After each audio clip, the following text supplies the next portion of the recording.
Do you always have issue drafting and sewing a palazzo pant trouser that will fit beautifully on your body, regardless of the kind of body shape or size you have? Then this video is for you. Please subscribe to my channel, like, share, and let's get started.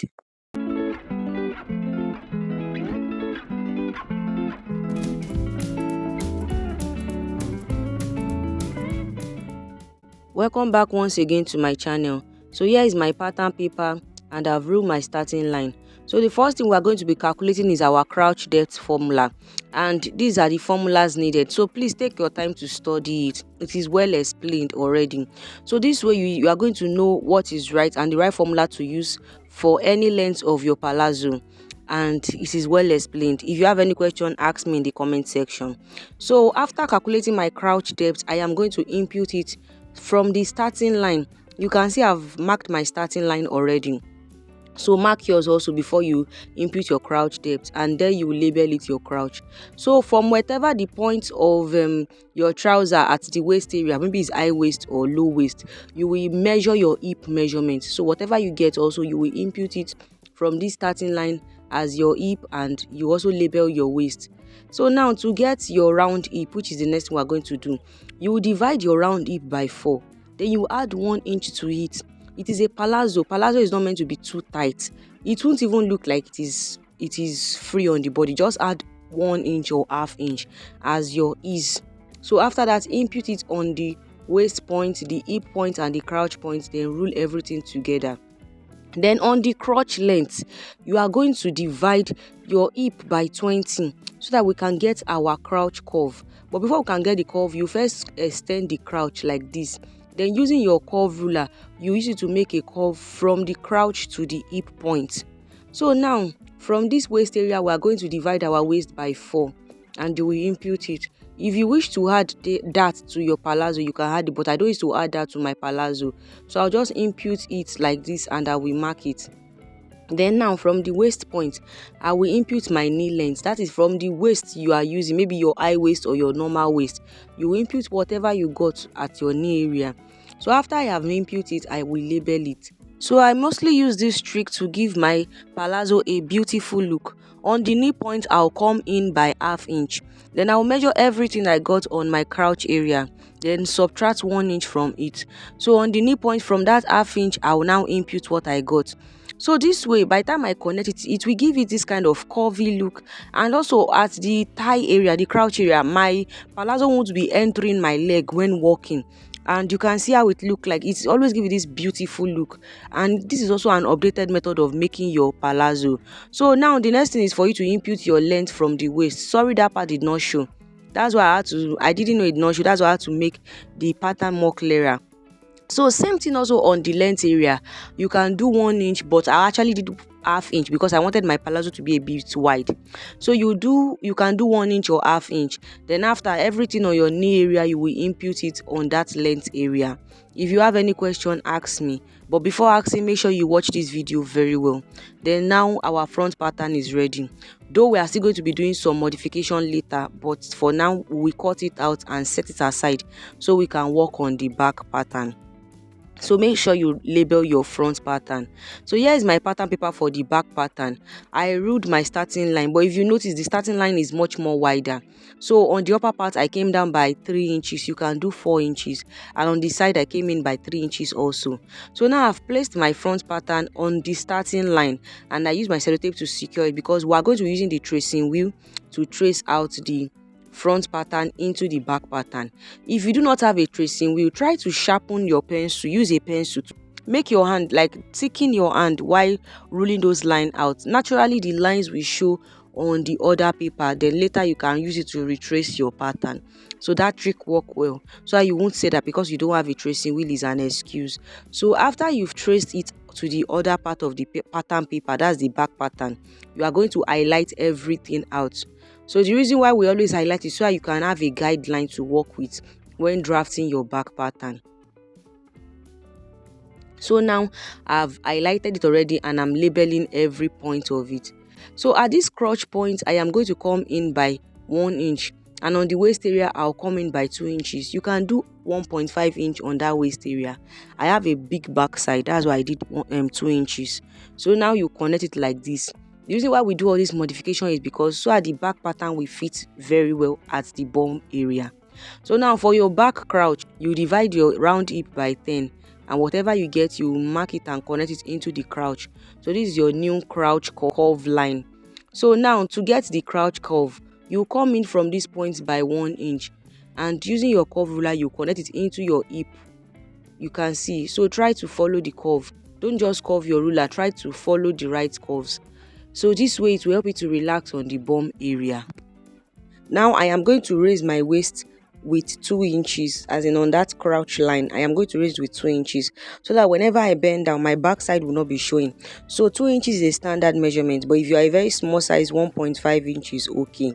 And if you have a very big backside, use 2.5 or 3 inches. Now I'll divide my waist by 4. I'll divide it by 4 and I will impute it. But you notice that I didn't allow you to get into the starting line. Reason being that from that point that I divide by 4, I will raise it up by ½ inch so that it will sit very well on my side waist area, because our side waist is a bit higher. So that way I will connect it into the waist area. So now on this area I will divide my hip by 4 and add 1 inch ease allowance. I'll do the same thing on the crotch area. My hip divide by 4 with 1 inch ease allowance. Then I'll connect everything together like so. Any sharp edge, try to blend it in. Now on the knee area I'll just come out by half inch. That's just what I'll do. I'll come out on ½ inch on this side. I'll connect it. Then I'll also come out with half inch on the other side. I'll also repeat the same thing on the length area. I'll come out with ½ inch on each side and I'll connect it, so that this way our trouser, the back trouser, will sit very well on the side of your bodies when you wear it. So after doing all that, we are going to carve out our band. The palazzo is meant to have a band, but it's after you draft everything out, you have to carve out your band. So by the time you sew everything together, it will sit perfectly well on your body. Unlike people that they used to cut band with like a straight line, your band is not meant to be straight. So I made use of 2 inches for my band. You can make use of 1 inch or 2 inches or 1.5 inch. Sorry, this part did not show very well. I will explain better when I'm drafting the front pattern. So now I'm going to cut out everything. So the back pattern is totally ready. We only have 1 or 2 things to modify on the front pattern. So if you have any question, please ask me. But make sure you watch this video very well. Watch it more than once so that you'll be able to understand very well. So now I will label it and also cut out the band. Now I'm going to bring in my front pattern. So I had to place a paper underneath because I still want to do some modification. So on this part of the crouch, I am going to come in by 1 inch. This way, because I want to eliminate all those bulge. There's this kind of bulge that used to reflect on trousers, especially when you sit down.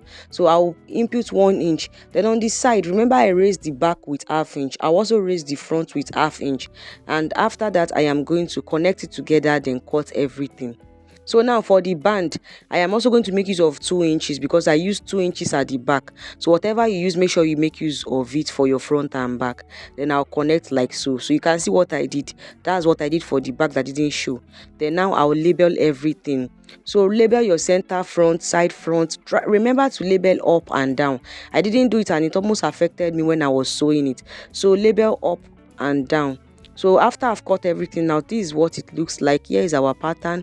They are ready, and now I've transferred it to my fabric. So I added 1 inch on the side, is 0.5 at the inseam, is 0.5 on the upper part and on the crouch area, but 1.5 at the hem area. The same thing I did for the front is what I did at the back. So whatever you did for your front is what you should use for your back, as in terms of the seam allowance, so that everything can rhyme well. Now for the band, I am going to fold my fabric into 2, then I also fold it into 2 again, in the sense that I am going to be using it for my main fabric and the lining. So I'll bring in my center front. Whatever the shape your pattern is giving you is what you should follow. Do not force the pattern. So pin it and try to cut it out. So I'm going to add ½ inch sewing allowance, but on the side I added 1 inch because it was 1 inch I used for my trouser.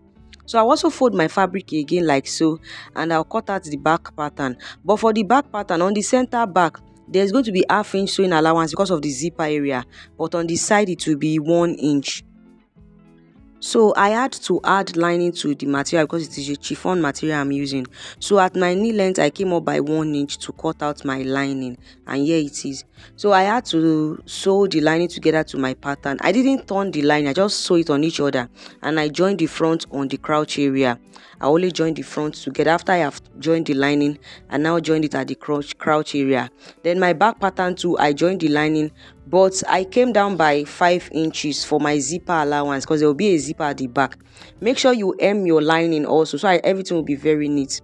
So now I have joined my front and back together at the sides using the 1 inch sewing allowance I added.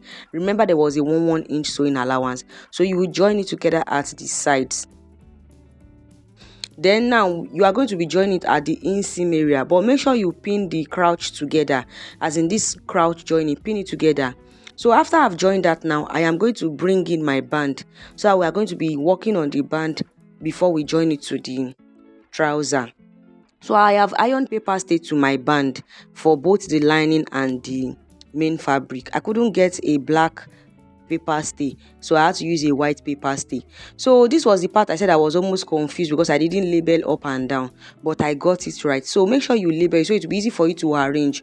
So this is me trying to place the front pattern and the back pattern, checking the side front and the side back. So please take your time to study this. It can be confusing. Make sure you get the main fabric and the lining right. So after that, you go and sew it with 1 inch on the sides. So here it is, I have sewed it with 1 inch. So after I felt satisfied, I trimmed out a little bit from the side. So that's what I did. You also repeat the same thing on the lining also. Then after that, you are going to open it out like so, and you will place your lining on the main fabric like so. And now you are going to go and be sewing it on the upper area. But before you sew it, you still need to use your pattern to check. This thing can be very confusing because of the shape. They all look alike, but please make sure you keep checking. So now I'm going to use my pin to open the side seam so it can be relaxed on this side. Look at the way I'm opening it and using my pin to secure it. I'll do the same thing to the second side also. So by the time you are placing this on your trouser, everything will be well relaxed. And now on the upper area, I'll go and sew with 1/2 inch sewing allowance. And this down part, I won't sew it. It's just this upper area also. So here it is, I have done that already. And now I'll just try to trim a little bit off what I have so that it will be relaxed on that area also. Now I'll take it to my pressing iron and I will iron everything very well. Now I have ironed it, as you can see, but the part I wanted to use as the main fabric, as in the outer part, I ironed it inside with 1/2 inch so that it will be easy for me to sew. Now I'll fold my band together like this, and I'll try to look for the middle of my front pattern, as in the center front of the band, so that I can notch it. So that when I'm trying to attach it to the trouser, it will be easy for me to locate the middle point. So the part I notch, I am going to pin it together on the trouser. So look at the way I'm placing it. I am placing it from the inside, and the part I am pinning together is the one I didn't iron inside. Remember I said I ironed one part of the band inside, so it's the part I didn't iron inside I am pinning from for now. So use your side allowance, all those seam lines, make sure that everything aligns with your trouser, so it will give you this kind of neat finishing, and pin everything together. So if you cut your pattern well and you sew the allowance well, you are going to get everything right. So now go and sew everything with 1/2 inch sewing allowance. So after doing that, as you can see, look at the way it looks. It is very neat and well aligned. Now I am going to bring the second part I notched, and that part, as in that part I notched, the one I folded with my iron, I am going to pin it again. Look at the way I am pinning it. I'll pin it on the side, on the center. The reason why we pin is because you will not want your clothes to be rumpling or to be having some little folding. So when you pin it, you are going to have a guideline to work with. So now I'm going to pin everything one after the other, and after I've pinned it, I am going to go and sew it with my 1/2 inch sewing allowance. So here is the outcome. You can see how beautiful it is. So when you arrange it very well, it is going to come out beautifully well. Now I'll divide my waist into 2, and I will recheck the allowance that remain. By the time you do all those modifications that we did, there's no way the waist won't be added. So when you recheck it, you'll be able to readjust the sewing allowance at the waist area. Then you fix your zip, I hope you learned something new from this video. Please do not forget to subscribe and see you in my next one.